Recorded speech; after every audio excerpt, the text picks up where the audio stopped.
Permettez-moi d'abord de remercier vivement les organisateurs du projet TIRNET, notamment mon université, l'Université Tunis El Manal, et UNIMED, une structure internationale amie et de grande pertinence, pour l'honneur qu'elles me font de m'inviter à donner cette conférence inaugurale dans un cadre aussi prestigieux et devant un public aussi brillant. Pour une Méditerranée plurielle, voilà un titre qui, par sa proposition initiale appelle à une mobilisation et qui désigne l'objet de cette mobilisation et le définit comme un projet à deux caractéristiques apparemment contradictoires, concrétisant l'oxymore du singulier pluriel dans l'expression Méditerranée plurielle. Ainsi, le présent propos s'articulera en deux parties, avec la nécessité méthodologique d'inverser l'ordre des deux remarques ci-dessus notées à propos du titre, car il faut bien définir le projet avant de chercher à convaincre de sa pertinence et d'essayer d'y faire adhérer. Nos deux questions sont donc: qu'est-ce qu'une Méditerranée plurielle? Puis, pourquoi et comment la fixer comme objectif et y adhérer? Ce sont deux questions dont l'examen minutieux déborderait largement les limites imparties à ce propos. Néanmoins, nous allons essayer d'en cerner les points fondamentaux y afférents et de souligner la logique permettant de les articuler. Donc, premièrement, Méditerranée et pluralité. Notons d'emblée que se demander ce qu'est une Méditerranée plurielle, c'est d'abord se poser la question essentielle: qu'est-ce que la Méditerranée? Puis s'interroger sur la notion de pluralité. Une première réponse pointerait alors comme un truisme, comme la palissade, reprise dans la plupart des études focalisées sur cette question. La Méditerranée se définit fondamentalement comme un objet géographique et comme une entité culturelle. Permettez-moi d'ajouter également comme un idéal civilisationnel, je m'en expliquerai. L'objet géographique a une histoire qui se confondrait avec l'histoire de la planète et qui actualiserait à la fois la nature géologique du globe et les différents déterminants climatiques qui ont pu contribuer à la structure actuelle de ce qu'on s'accorde à appeler le bassin méditerranéen. Rappelons brièvement et aussi simplement que possible l'histoire lointaine de la formation des continents. Voilà à peu près 250 millions d'années. La masse continentale de la Terre était alors en un seul bloc, un supercontinent, la Pangée, un bloc uni certes, mais portant déjà en lui les fissures qui allaient commander la suite de ses divisions et de son mouvement perpétuel. Le mouvement géologique de la Pangée laisse apparaître ensuite une sorte de cicatrice centrale entre sa partie nord et sa partie sud, déjà deux sous-continents mis en évidence. Dans cette ouverture s'est logé l'océan Thétis, du nom grec d'une déesse marine, l'ancêtre de la Méditerranée, pendant que l'ancêtre de l'océan Pacifique, la Pantalassa, entourait toute la masse continentale. Empêche que le mystère a perduré jusqu'à présent et ces données n'ont pu être confirmées qu'au milieu du XXe siècle. Notre mer Méditerranée, avant d'être ainsi baptisée, a donc connu une autre histoire qui ne lui était pas spécifique puisqu'elle n'était qu'une des mers entre les terres qu'il y avait dans le globe, se définissant d'abord comme un objet géographique et se faisant finalement caractériser pour les climatologues de la fin du XIXe siècle par une spécificité climatique, le climat méditerranéen modérateur des climats de toutes les contrées riveraines. N'oublions cependant pas que cette caractéristique déterminante de l'écosystème méditerranéen reste fragile, dépendant des caprices ou de la logique de l'évolution géoclimatique du globe qui finira, selon les spécialistes, par faire disparaître la Méditerranée. Tout cela est un indicateur de variété et de pluralité géographique du paysage méditerranéen, quoi qu'on dise pour lui trouver une configuration unificatrice. En effet, le désert du sud méditerranéen n'a rien à voir avec le relief et le climat des Alpes, par exemple. Entre les deux, il y a une large modulation des paysages et une dynamique de modération climatique qui ferait quand même la spécificité de l'écosystème du bassin et de ce qui s'ensuit culturellement. Qu'en est-il alors de la Méditerranée comme entité culturelle? Il va sans dire que la culture dans la région devenue la Méditerranée a précédé celle-ci, telle que promue au stade d'idées de regroupement, puis de notions et même de concepts à présent.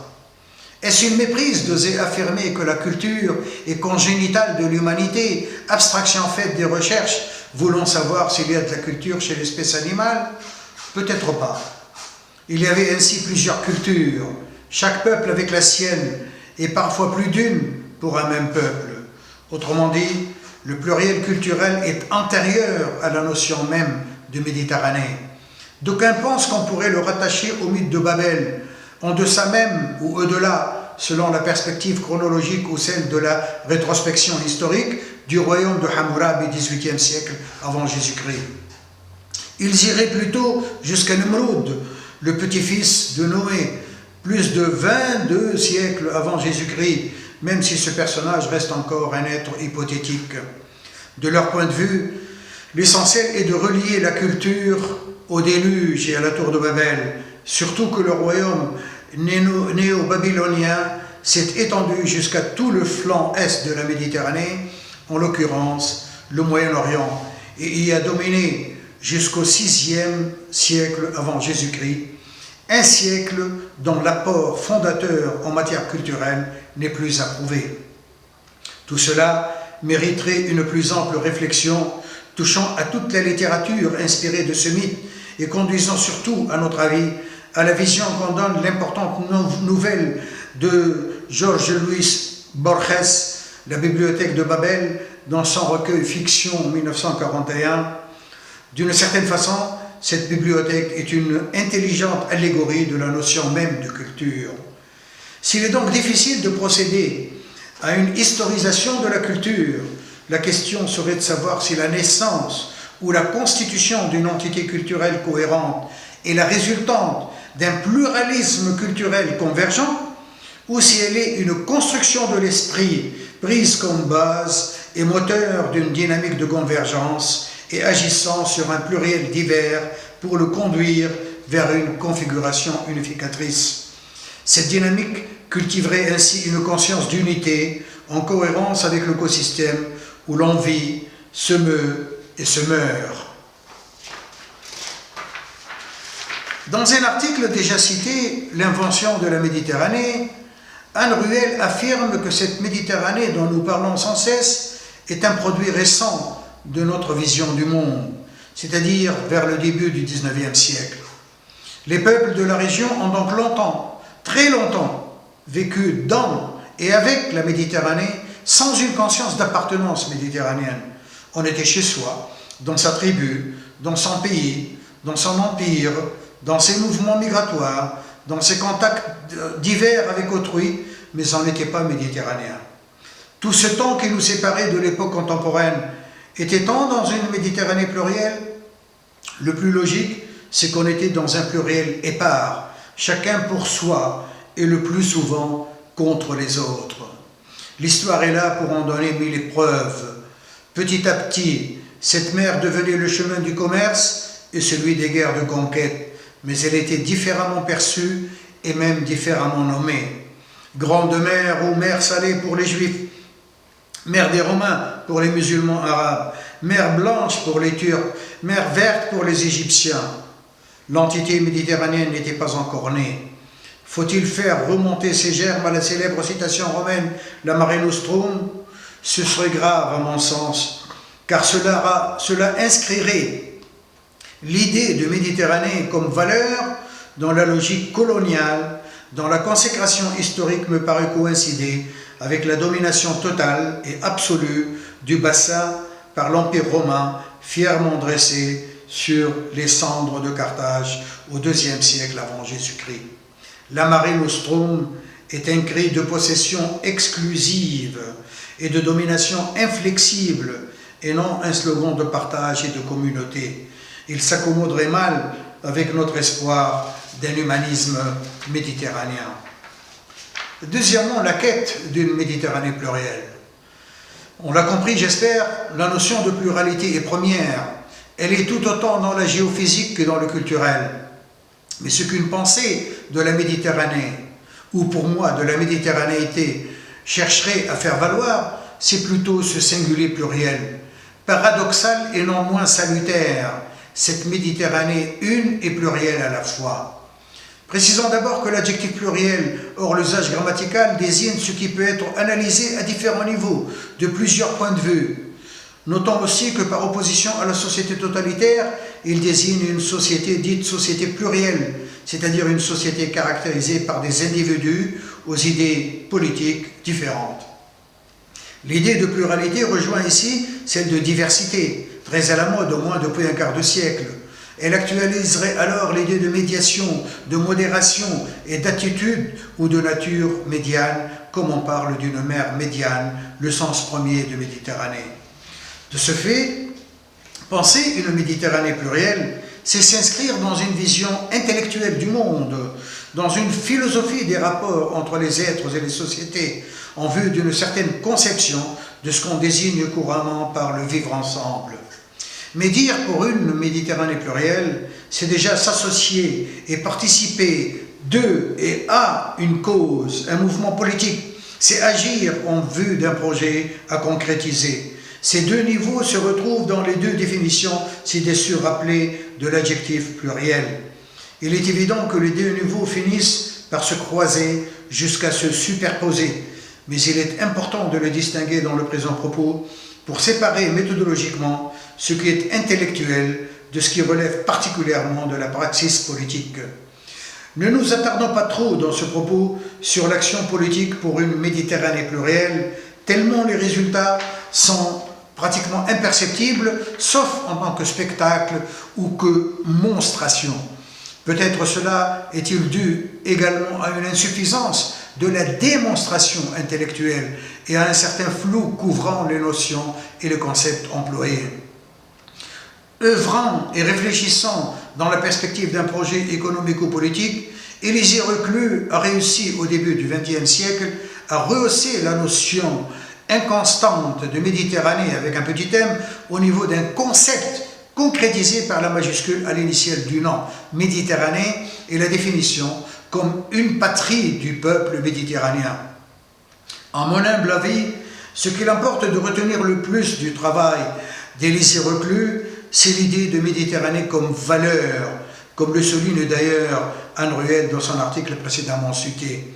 Toutefois, pour moi, cette valeur ne prendrait toute sa valeur, toute son importance, qu'en surpassant le cadre géopolitique de la Méditerranée pour aspirer à l'universel humain, ce qui me semble pouvoir se faire grâce au concept non encore adopté par les dictionnaires attitrés et sur lequel je travaille depuis le milieu des années 90, quand on polémiquait encore sur le concept de Méditerranée, je veux parler du concept de la méditerranéité, la majuscule servant à le distinguer. C'est ce que nous avons cru bon de rappeler dans notre préface au livre Méditerranéité plurielle dans ces termes. Je cite: « C'est en creusant au fond d'eux-mêmes dans le concept de méditerranéité que les Méditerranéens pourront aborder ce cap générateur d'autres lumières et de nouvelles richesses. Cette méditerranéité ne dénote cependant pas une forme d'identité figée, ni une quelconque forme d'essentialisme. Elle désigne certes un lien d'appartenance et d'attachement à un ancrage originel, la mer nourricière, mais aussi la marque d'une tension et d'un désir de sortie vers l'autre, vers l'inconnu aussi. » Fin de citation. Ainsi connue, la méditerranéité en tant que concept devrait s'imposer comme un projet civilisationnel qui, bien que devant son origine à ses sources affectives et intellectuelles d'écosystèmes régional, s'initie aux lumières des leçons de l'histoire, sa propre histoire et celle de tous les autres, pour proposer un modèle de vivre ensemble à même de faire le bonheur de la Méditerranée, ou au moins d'en déduire énormément les malheurs et d'inspirer d'autres systèmes régionaux dans la perspective, au bout de l'effort, d'une convergence universelle vers la résultante de ces microsystèmes. J'évoquerai à ce propos une phrase de la raison de méditerranéité. Je cite: « La méditerranéité est le concept porteur d'une forme de glocalisation à même de montrer que l'on peut s'inscrire dans le global sans cesser d'être soi, et que c'est en étant soi-même ce qu'on est qu'on sert le mieux l'universel humain. » Fin de citation. Cette évolution extensive de la philosophie de la méditerranéité ne saurait se concevoir autrement que sur la base d'un carré de valeurs dont les 4 angles sont la conversation, le respect, la solidarité et la justice. Appelons cela la sagesse de la méditerranéité et osons croire qu'il y a là les 4 piliers principaux d'une démocratie authentique. Chacune de ces 4 valeurs porte en elle un paradigme éthique d'une grande envergure, pourvu que les citoyens du monde se les donnent pour objectif et comme règle du vivre ensemble, et qui ne se pressent pas de les dénigrer sous le label de l'utopisme du rêve et de l'impossible. Mon ami Feu Salar Stétier, un poète penseur et diplomate méditerranéaniste décédé cette année, a présenté les choses autrement, mais dans le même esprit, me semble-t-il, en disant, je le cite, « Je me demandais au début de cette rêverie si la Méditerranée existait. Elle ne saurait, dis-je, être et se poursuivre que comme une conjonction finale de nos apports et de nos signes les plus contradictoires. Elle ne saurait s'établir réellement face aux immenses empires élémentaires qui se sont édifiés en portant à leur terme sublime et jusqu'à la caricature un profil ou l'autre de notre définition de la liberté et de la justice, que pour une nouvelle synthèse plus vivante, plus englobante de la justice et de la liberté. » Fin de citation. On devine que dans l'implicite de chacune de ces 4 valeurs de base, il y a l'altérité, la diversité, la différence, qui sont toujours associées aux droits et aux devoirs de chacun envers soi et envers autrui, de telle manière que ce qui revient à soi demeure étroitement dépendant de ce qui est du droit d'autrui.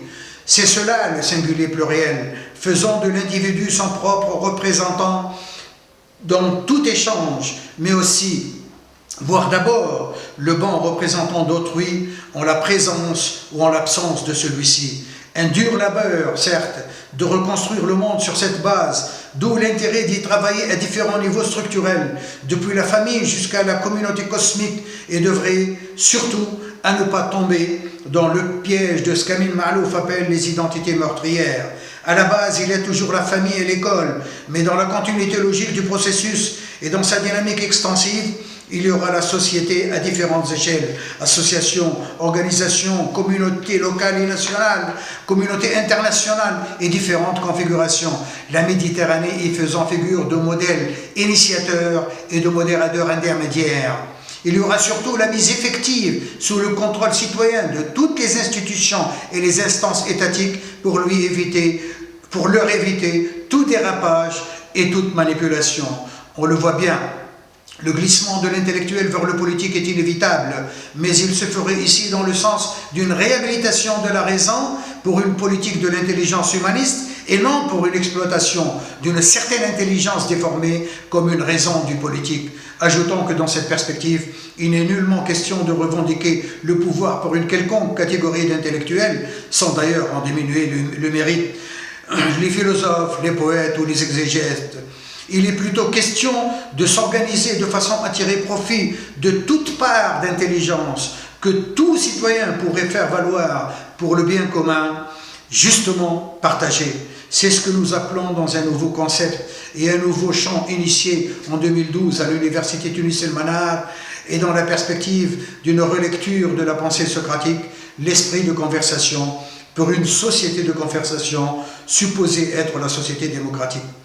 Faut-il conclure cette interrogation aussi ouverte sur l'actualité et sur l'avenir, tout au plus dirions-nous en guise de conclusion provisoire, dans la quête de l'espoir et l'espoir d'une Méditerranée plurielle, continuons de dire et œuvrons pour une Méditerranée de la conversation à partir du concept de la méditerranéité. Merci de votre attention.